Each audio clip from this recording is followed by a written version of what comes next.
Hello everyone, my name is Relax and Panic and this is another reaction to Oregairu. It is the end of season 1, it is the OVA, and you know what to do. As always, if you want to see the reaction itself, just go down into my descriptions, follow the links, replace the parentheses dot parts with real dots, and enjoy. Once you've done, feel free to come back here and hear my thoughts about this episode. So, see you soon. For those that came back, welcome back. Okay, OVA. There was on the one hand, a lot like the other episodes, same characters and the interactions. On the other hand, there were some differences, clearly. One that stuck out to me, and I already commented it, there was a bit more fan service. In this time, it was all decent, all in a way that was okay. Especially seeing those of you who've seen reactions from me from other series, you know what I mean. I've seen harder fan service. So good. In this one, the concept, the idea of this episode or this OVA, around marriage. I mean, it is clearly a bit too soon, seeing the age that those characters are in, but they made that part of the discussion as well, that they cannot really completely yet guess what it means.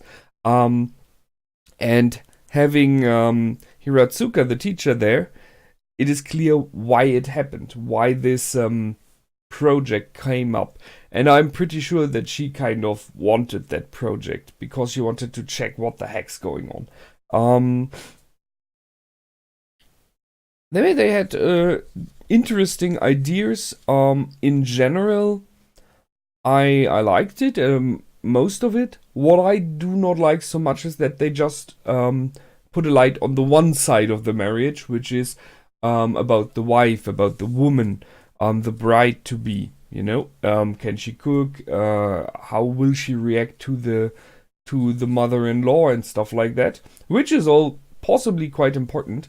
But I kind of missed the other side because that would have been interesting to see Hikki in the seat answering questions about what he would do. I mean, we've seen that because he just set himself there, so they put it a bit in.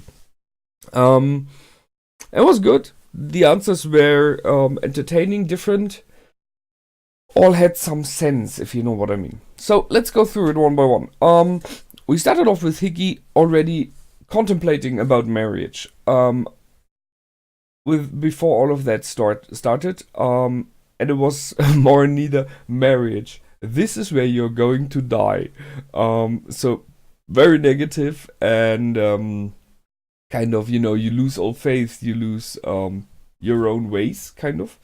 While in the end, he was surprisingly putting a more positive tone in that we all should work for our own sakes to be as good as possible then. I can see that.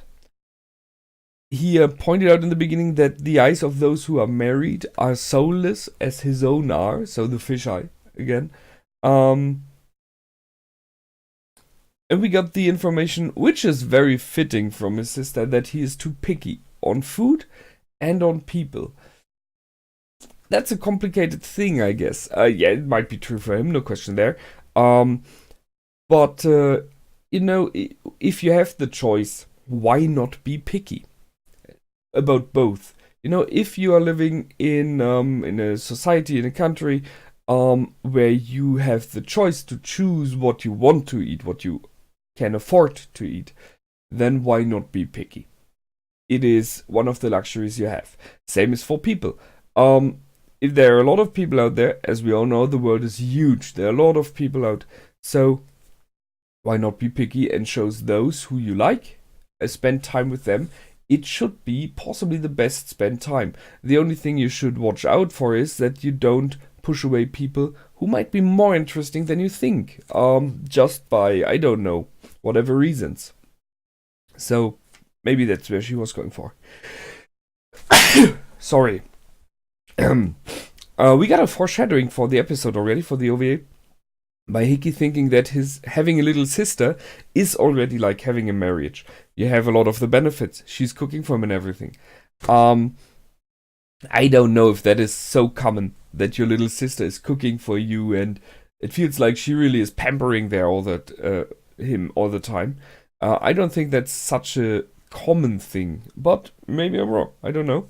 And it was foreshadowing because they got her in later on when it was about having someone in who at least could guess what marriage is like. And thus, he already said it. It is like being married. That was fitting. We then get to the club, and as I said, Hiratsuka was the one that brought in the idea of writing something about marriage, and she said it is not coming from her but from the city. Something is set up, and they were told to help out. So I see two options there. Option one is it is like she said, and the city told her to do it, and she just pushed it on the students because she felt insecure about it, seeing her history, and didn't know exactly what to do and how to do it. So that's why she pushed it down onto the club. Or number two, the option is she wanted to do that, something like that, so she just made it up so that she could educate herself about options for marriage, what to behave like, what to look like, I don't know, stuff like that. Because as we all know, she's still searching. There was not a real moment of her being downed by a comment or something like that. I was kind of waiting for that, because there was an open door there for any comment about her still being single, but they didn't. But she did it more neither to herself in the beginning already. She broke down like instantly. So maybe that's why we didn't have it. And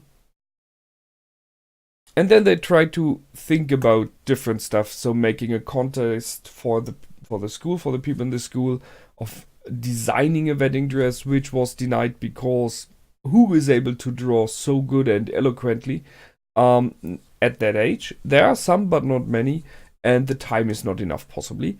Same for making a wedding dress, so look-alike. Even that is harsh, where I really would have to question where the little sister got the wedding dresses from later on.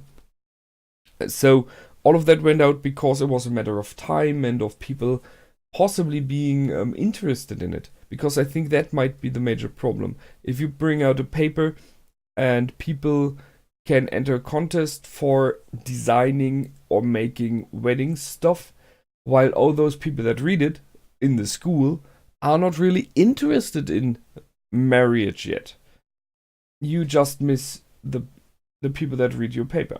So what you would have to do, and they did this, is make something yourself, make it interesting, and just give it out as an information. Still, I don't know if the focus group here is the right one, because I'm pretty sure in the school there are not so many people interested in that. Maybe some for looking into the future, but not many.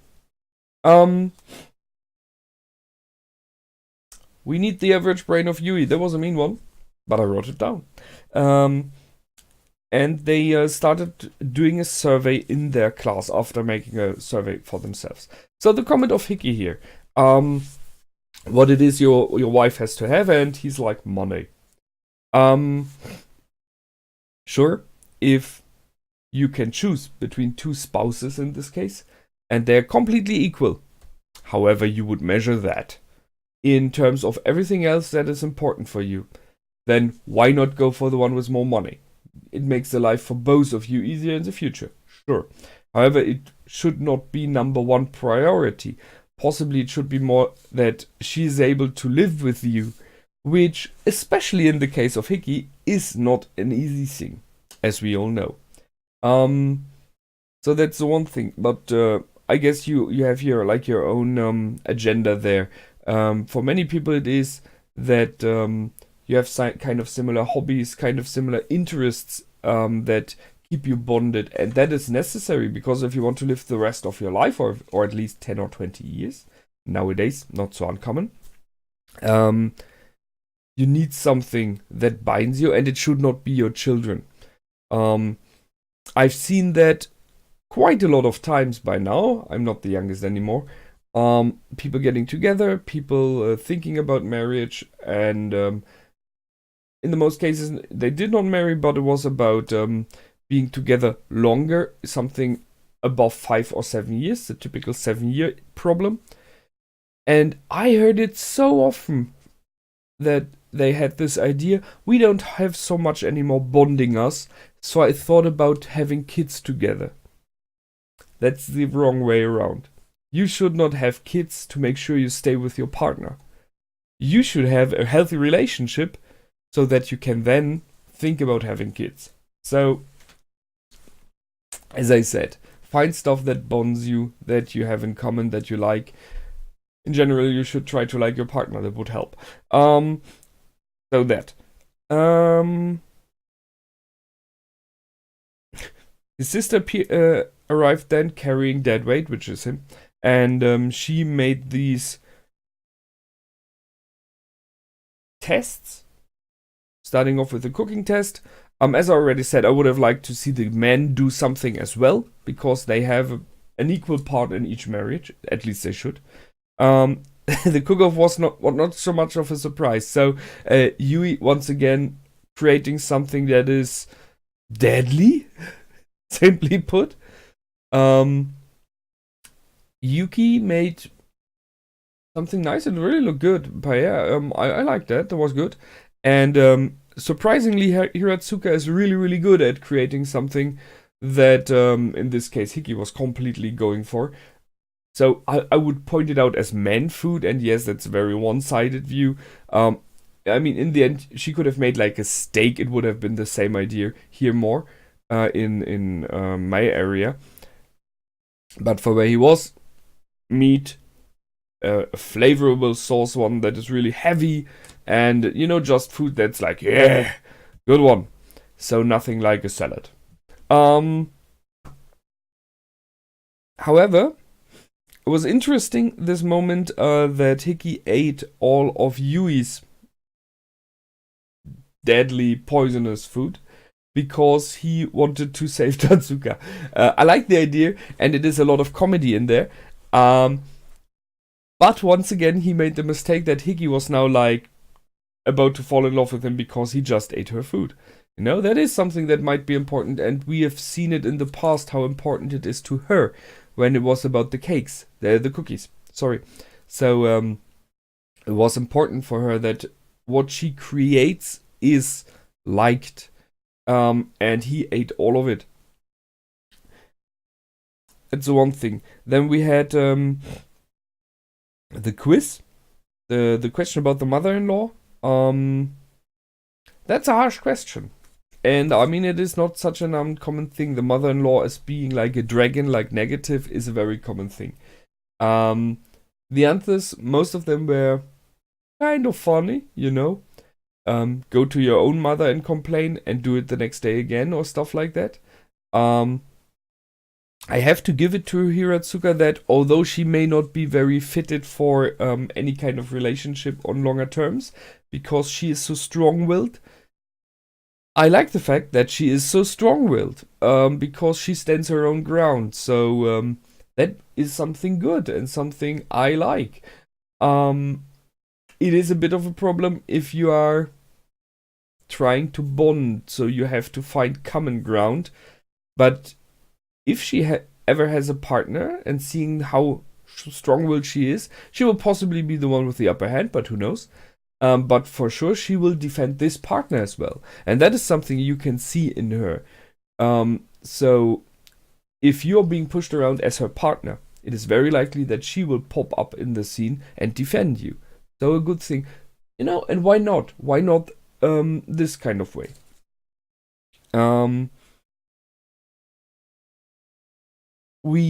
I found out that Tatsuka likes books, so he chose one of the answers. When he was questioned afterwards, he said that a nice book would always be a good thing, getting as a gift. And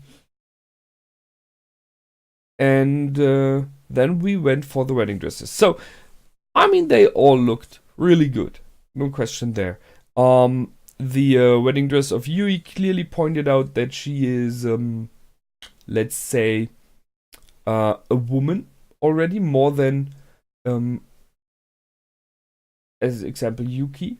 Just bodily wise, she has flowered already, and it looks good. It was a little bit too playful, but then she is a playful one, so why not?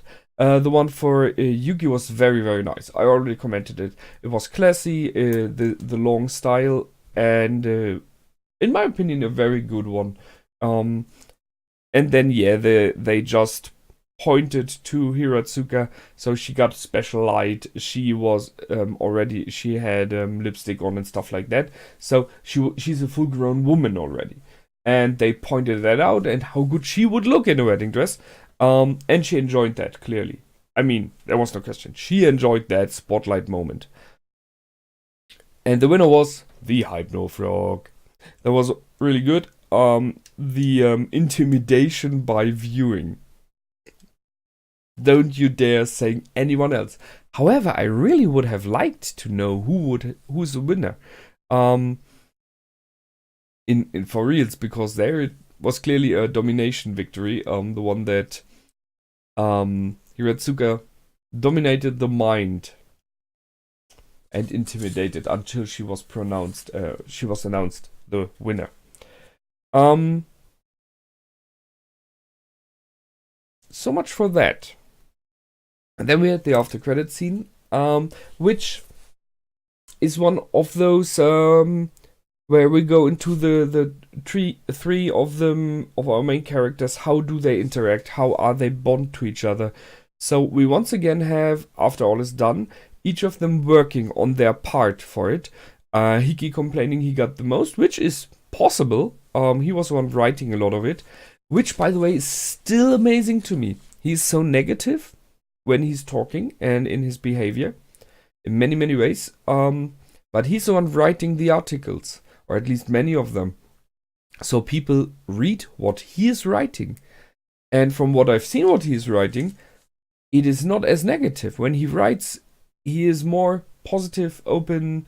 It's good to read, He ended off with very positive comments like we all should try our best and should work on ourselves, and we will later on, there's a chance that kind of, we meet those people who read this, who worked on themselves. Thus, if we work on ourselves, we make ourselves better for others. The others make themselves better for us. So very positive, work on yourself attitude, stuff like that. Which is something he writes, but when he talks, it is very different. So weird there. And the other thing is, while he's sitting more neither alone at home with his little sister, who made him a coffee, so marriage again. On the other hand, we have the two girls in the room of Hikki. So there is a lot of bonding time between those two. And Yui is visiting Hikki more often. And I mean, they pointed that out already the one time when they were all in the flat of Hikki, that Hikki left. And Yui stayed there, and they had a nice talk afterwards. They drank, I don't know, coffee or cacao or whatever. And it felt a lot like there is more than just the normal friendship. So the question, if there is some bond forming between the two girls as well. And this picture here is pointing into this direction a little bit as well. This triangle is a weird thing. And always complicated, as we all know. So, that's it for me this time. Episode 14, kind of, it is the OVA. The question is, what's going to happen in Season 2? Of course, I can go on and watch it now. But for the most people, there was time between where they had to wait, I guess. So, where will they start off? Will it be like a new trimester, I think it is? Or will they start off just the next day after this? Will there be like a new storyline developing? Like something completely pushed in, new? Or will they just go with the flow they had before and reveal a bit more? I kind of wait for some kind of reveal about the characters, especially on the side of Hikki. Although we don't know much about Yui either. So we will see. That's it from me this time. I liked it, I hope you did as well. So, until the next time, feel free to comment, like and subscribe. My name is Relax and Panic, goodbye and out.